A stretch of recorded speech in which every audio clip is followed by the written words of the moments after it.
अमित मालवीय का नाम लेकर उन्होंने कहा है औरतों का यौन शोषण करते हैं। यह आरोप कांग्रेस पार्टी का नहीं है, यह आरोप संघ के एक व्यक्ति का है जो बीजेपी से जुड़ा हुआ है। मैं जानना चाहती हूं बीजेपी की आईटी सेल है या दरिंदों का जमावड़ा है? बीजेपी में कितने महिला विरोधी लोग हैं भाई?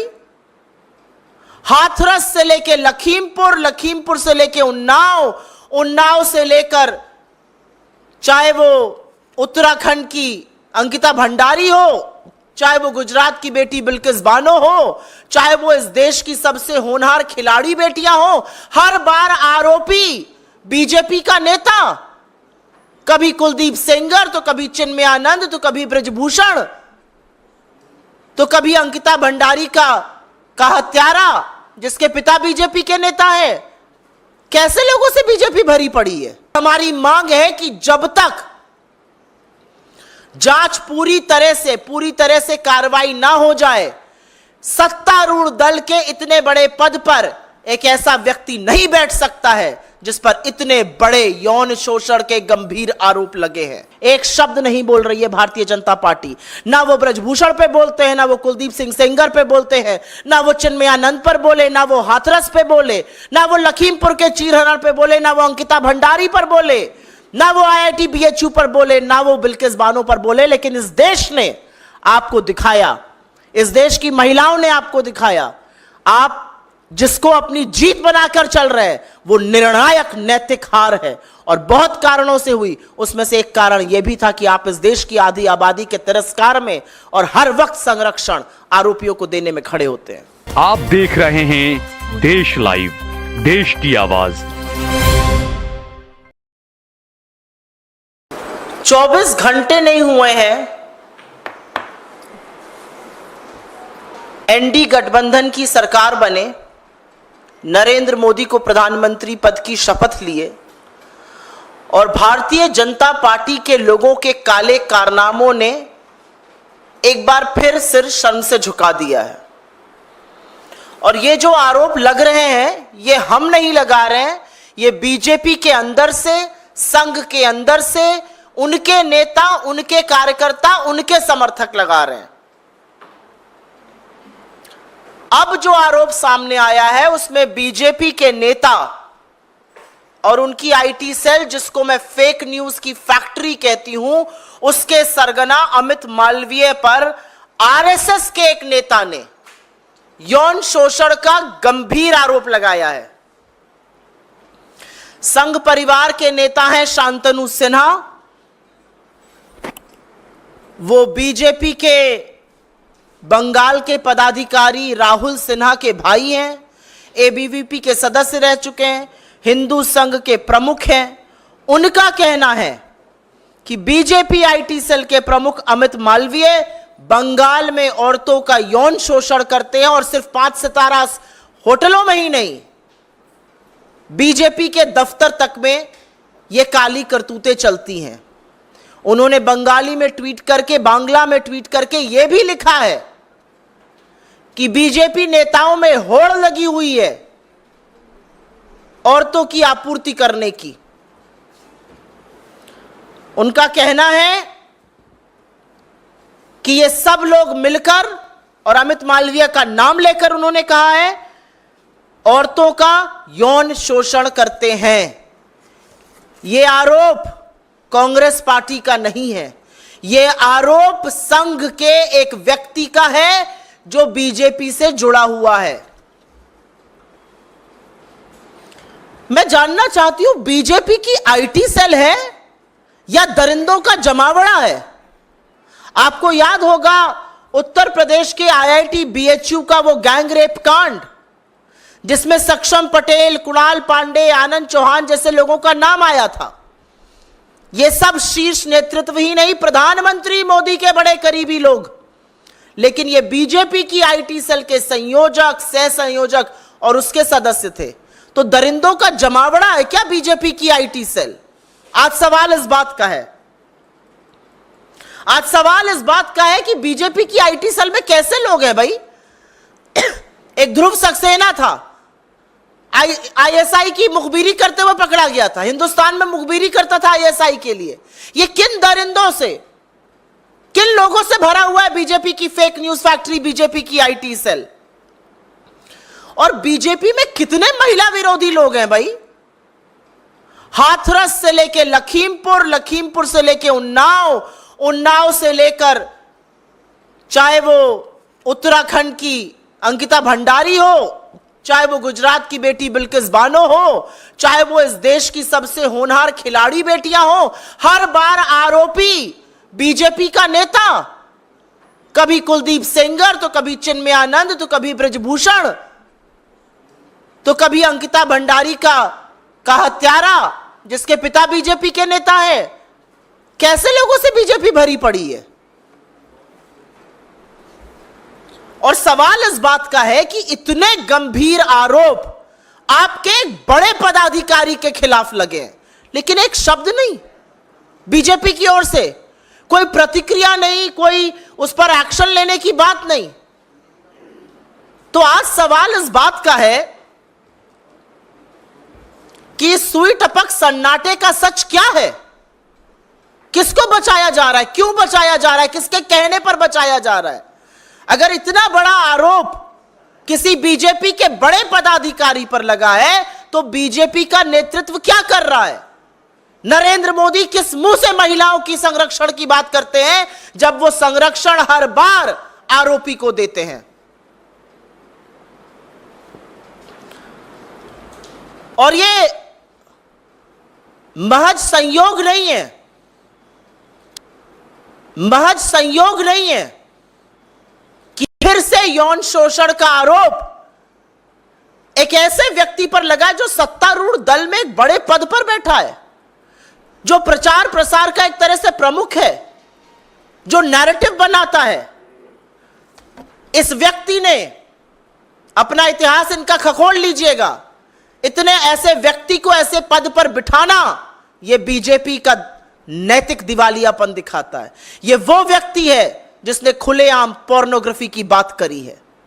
यह वो व्यक्ति है जिसने विपक्ष के खिलाफ झूठ, मनगढ़ंत कहानियां, हर तरह के षड्यंत्र रचे हैं। राजनीतिक प्रतिद्वंद्विता को किनारे रखकर इसने देश के प्रथम प्रधानमंत्री पंडित नेहरू तक को नहीं बख्शा। उनकी अपनी बहन और भतीजियों के साथ की फोटो को इसने दुष्प्रचार करके चलाया, लांछन लगाए। इस आदमी ने राहुल गांधी के बयानों को काट छाट कर उनकी छवि धूमिल करने का कुत्सित प्रयास किया। इस व्यक्ति ने तमाम मर्यादाओं को लांघते हुए सोनिया जी के खिलाफ, विपक्ष के तमाम नेताओं के खिलाफ दुष्प्रचार किया। कोई राजनीतिक मर्यादा, कोई राजनीतिक शुचिता इस आदमी ने नहीं रखी और एक ऐसी फेक न्यूज फैक्ट्री बना दी बीजेपी की जो सिर्फ झूठ, सिर्फ मनगढ़ंत कहानियां, मनोहर कहानियां रचती है, आधा सच और पूरा झूठ फैलाती है। तो आज हमारी मांग है कि आरएसएस के एक वरिष्ठ पदाधिकारी के इस बयान पर बीजेपी क्या कर रही है। हमारी मांग है कि एक निष्पक्ष जांच हो। हमारी मांग है कि सच सामने आए और हमारी मांग है कि जब तक जांच पूरी तरह से कार्रवाई ना हो जाए, सत्तारूढ़ दल के इतने बड़े पद पर एक ऐसा व्यक्ति नहीं बैठ सकता है जिस पर इतने बड़े यौन शोषण के गंभीर आरोप लगे हैं। मैं पूछना चाहती हूं, मंत्रालय आवंटन तो अभी बाकी है, लेकिन क्या कोई नया बाल विकास मंत्री जो भी बनेगा या बनेगी वो भी पहले वाली की तरह आंखों पर पट्टी और मौन व्रत रख लेंगी? इस देश में राष्ट्रीय महिला आयोग तो है, वो सिर्फ विपक्ष में जब कुछ होता है तो जागती हैं। इसका स्वतः संज्ञान नहीं लीजिएगा, नहीं जाइएगा कोलकाता, नहीं कीजिएगा कार्रवाई। आप महिलाओं के संरक्षण, उनके अधिकार, उनके सामर्थ्य, उनके संबल के लिए है, लेकिन आपने सिर्फ गंदी घिनौनी राजनीति की है। आज भी वक्त है, जाग जाइए। मेरा अपना मानना है कि कठोर कदम उठाने चाहिए भारतीय जनता पार्टी को। हम मांग करते हैं निष्पक्ष जांच हो, और वो तभी संभव है जब इतने प्रभावशाली पद से वो व्यक्ति हटाया जाएगा, और ऐसे व्यक्ति को सजा भी मिलनी चाहिए, और उनको अपने पद पर बने रहने का कोई नैतिक अधिकार नहीं है। जो आरोप लगाए हैं शुक्ला ने सिन्हा जो आरोप लगाए हैं कि ऐसा सिर्फ 5 स्टार होटल नहीं, बंगाल के भाजपा कार्यालय में वो साथ ही साथ उन्होंने ये कहा कि बंगाल नेताओं में ऐसी प्रतियोगिता चलती है, कौन नेता कितनी अधिक लड़कियां आपूर्ति करते अच्छा पद हासिल करे। जी हां, और मुझे ऐसा लगता है कि ये आरोप विपक्ष के किसी नेता ने नहीं लगाए हैं, नहीं तो इस पे बीजेपी कहती कि हम विपक्ष की राजनीति कर रहे हैं। यह आरोप संघ के एक बड़े पदाधिकारी ने लगाए हैं, जिसका भाई बीजेपी का पदाधिकारी है, जो बंगाल में है, जिसने बांग्ला में सब कुछ लिखा है।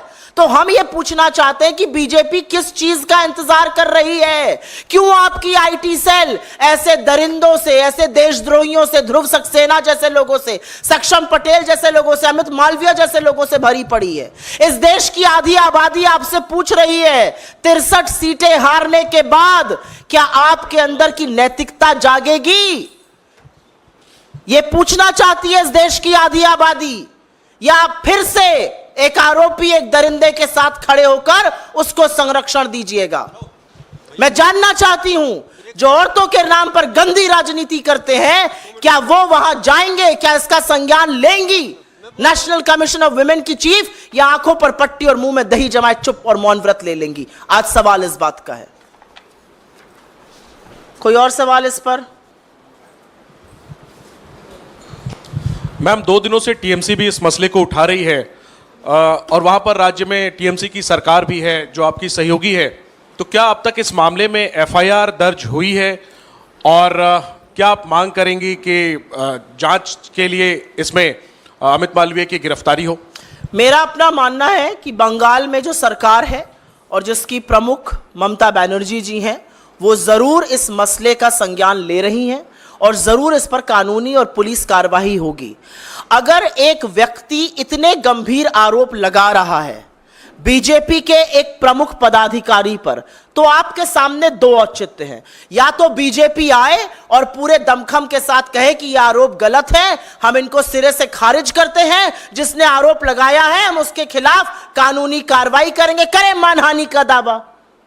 या तो बीजेपी ये करे, या बीजेपी थोड़ी सी नैतिकता दिखाए, सामने आए और बोले गंभीर आरोप है, देश की आधी आबादी के खिलाफ है, आरोप बहुत संगीन है, जो व्यक्ति इतने इन्फ्लुएंशियल पद पर बैठा है, पहले उनको उनके पद से मुक्त किया जाएगा, एक इंडिपेंडेंट जांच की जाएगी, और उसके बाद आगे की कार्रवाई होगी। यही 2 रास्ते हैं बीजेपी के पास। लेकिन बीजेपी की ओर से आपको सुई टपक सन्नाटा सुनाई दे रहा है। साए साए एक शब्द नहीं बोल रही है भारतीय जनता पार्टी। ना वो ब्रजभूषण पे बोलते हैं, ना वो कुलदीप सिंह सेंगर पे बोलते हैं, ना वो चिन्मयानंद पर बोले, ना वो हाथरस पे बोले, ना वो लखीमपुर के चीरहरण पे बोले, ना वो अंकिता भंडारी पर बोले, ना वो आईआईटी बीएचयू पर बोले, ना वो बिल्किस बानो पर बोले। लेकिन इस देश ने आपको दिखाया, इस देश की महिलाओं ने आपको दिखाया, आप जिसको अपनी जीत बनाकर चल रहे हैं, वो निर्णायक नैतिक हार है, और बहुत कारणों से हुई। उसमें से एक कारण यह भी था कि आप इस देश की आधी आबादी के तिरस्कार में और हर वक्त संरक्षण आरोपियों को देने में खड़े होते हैं। कोई और सवाल इस पे? कोई और अन्यथा सवाल? रियासी में जो आतंकी हमला हुआ है, जिसमें तीर्थ यात्रा पर तीर्थयात्रियों की, जिसमें कि कई लोगों की मौत हुई है, इस घटना को लेकर के आप लोगों की क्या मांग है? हम सबसे पहले तो अपनी श्रद्धांजलि उन सब लोगों को देते हैं जिनकी जान गई, उन सब परिवारों को हमारी संवेदनाएं, जो घायल हुए उनके शीघ्र स्वास्थ्य लाभ की हम प्रार्थना करते हैं। हम बिना लाग लपेट के एक बात डंके की चोट पर कहते हैं कि हिंसा और आतंकवाद के खिलाफ यह देश एकजुट होकर खड़ा है। कोई फर्क नहीं पड़ता किसकी सरकार है या नहीं है, लेकिन आतंकवाद के खिलाफ हिंसा की लेश मात्र इस देश में जगह नहीं है, और हम उसकी भर्त्सना करते हैं और उनको कायर बुलाते हैं। श्रद्धालुओं की बस पर हमला करने वाले कायर हैं और कुछ नहीं। लेकिन इस बात की बहुत गहन चिंता है कि बड़े बड़े दावे और डींगे हाँकने वाले आज इस बात का भी जवाब देना पड़ेगा कि क्या है सुरक्षा व्यवस्था जम्मू कश्मीर की। पहले तो घाटी में ऐसी वारदातें होती थी, अब जम्मू में हो रही हैं। तो आज सवाल यह भी पूछा जाएगा कि आपने हिम्मत नहीं दिखाई चुनाव लड़ने में, आप श्रीनगर से भाग गए, आप बारामूला से भाग गए, आप अनंतनाग राजौरी से भाग गए, लेकिन आप अब बताइए कि कानून व्यवस्था इतनी ध्वस्त क्यों है। श्रद्धालुओं की इस निर्मम हत्या का जिम्मेदार कौन है, आज इस बात पर भी सवाल उठेगा। मैम, सुरेश गोपी हैं एकमात्र बीजेपी सांसद केरला से। उन्होंने कल ओथ ली और अब वो कह रहे हैं उनको फिल्मों में काम करना है और कंटिन्यू नहीं करना है मिनिस्टर के तौर पर। कई लोग ये कह रहे हैं ये मौकरी है मैंडेट का जो मिला है और बीजेपी ने अपना होमवर्क नहीं किया था उनको उससे पहले। नहीं, ये मॉकरी ऑफ मैंडेट और होमवर्क नहीं करना तो एक बात है, ये तो हम तो शुरू से कह रहे हैं तमाम बैसाखियां हैं, अब बैसाखियां बवाल मचाएंगी। आपने कल सुना अजीत पवार जी को, आपने कल सुना प्रफुल्ल पटेल को, आप सुन रहे हैं अभी श्री गोपी को। अभी तो देखिए आगे आगे क्या होता है। अभी देखिएगा जो एक मुद्दा प्रधानमंत्री ने निर्लज्जता से जिस पर झूठ बोला पूरे देश पर, टीडीपी उसके साथ मुस्तैदी से खड़ी है। क्या आज नरेंद्र मोदी की हिम्मत है कि वह चंद्रबाबू नायडू को बुलाकर कहे आप मुजरा क्यों कर रहे हैं? है हिम्मत नरेंद्र मोदी के अंदर यह कहने की? क्या विश्वसनीयता है ऐसे प्रधानमंत्री की? क्या नैतिकता है अपने पद पर बने रहने की? 63 सीटें आप हार गए, इस देश ने आपको नकार दिया। अब नाक रगड़ के आप एक तिहाई प्रधानमंत्री बनकर एक अल्पमत इसकी कोalition की सरकार चला रहे हैं। आपने जिस नीतीश के डीएनए पर सवाल उठाया था, आज आप उनके सामने नतमस्तक होके पड़े। तो आज पूछना पड़ेगा ना आपसे। आपका सांसद कहता जी मुझे बनना ही नहीं है, मैं बनना ही नहीं चाहता हूं, मैं तो पिक्चरों में काम करना चाहता हूं। ये इस देश के लोकतंत्र का मखौल है और इसका सबक जनता अभी और आने वाले दिनों में सिखाएगी। अभी तो जनता ने खड़े होकर सिखाया है सबक। बस आपके अहंकार का अंत होगा, ये जनता ने मैसेज दे दिया है। समझने वाला समझेगा, जो ना समझे वो अनाड़ी है। लेकिन जो खींचतान है वो तो अभी मंत्रालयों को लेकर, पोर्टफोलियो को लेकर, कैबिनेट या एमओएस को लेकर अभी देखिएगा क्या क्या होता है। जो व्यक्ति अपनी मनमर्जी से, जो व्यक्ति तुगलकी फरमानों से, जो तानाशाही से, जो मन में आया माय वे और द हाईवे की सरकार चलाता था, अब उसको सबक सिखाएंगे इनके घटक दल, सबक सिखाएगी इस देश की जनता, सबक सिखाएगा कोalition का धर्म। मोदी जी एक बात नहीं जानते हैं और वो एक बात नहीं कर सकते हैं, वो समन्वय नहीं बना सकते हैं क्योंकि वो लोगों की बात नहीं सुनते हैं। तो देखिएगा इसका क्या हश्र होगा। जी सुप्रिया जी, जो कल की घटना हुई जिस कश्मीर में, जिस पर आप भी सवाल उठा रही हैं, ये आतंकी घटना है, लेकिन इसको एक वैसी घटना, सामान्य घटना बताने की कोशिश की गई और ऑफिशियली ट्वीट भी हुआ है पीएमओ से। तो क्या लगता है कि एक आतंकी घटना को छुपाने की कोशिश की गई है? क्योंकि कल मुझे नहीं पता, आपको पता है कि नहीं ये बात। अगस्त 2019 से, और मैं आपको बोलती हूं होमवर्क करिएगा, आप सब करिएगा। नरेंद्र मोदी का ट्विटर हैंडल खोलिए, पीएमओ का ट्विटर हैंडल खोलिए। अगस्त 2019 से आतंकी घटनाओं में हमारे जवान शहीद हुए, हमारे ऑफिसर शहीद हुए, पुलिस के लोग शहीद हुए, लेकिन नरेंद्र मोदी ने श्रद्धांजलि का एक शब्द तो छोड़ दीजिए, उन हमलों का संज्ञान तक नहीं लिया। अगस्त 2019 के बाद से यह पैटर्न है नरेंद्र मोदी का। और आज आतंकी हमले को ढकने की, तोपने की, उस पर लीपापोती की कोशिश बेकार है। आतंकी हमले के खिलाफ यह देश एकजुट होकर खड़ा है। आतंकियों को यह बात पूरी तरह से समझानी होगी कि आपकी हिंसा और आपकी नफरत के खिलाफ यह देश एकजुट है। ऐसी जरूरत कीजिएगा मत।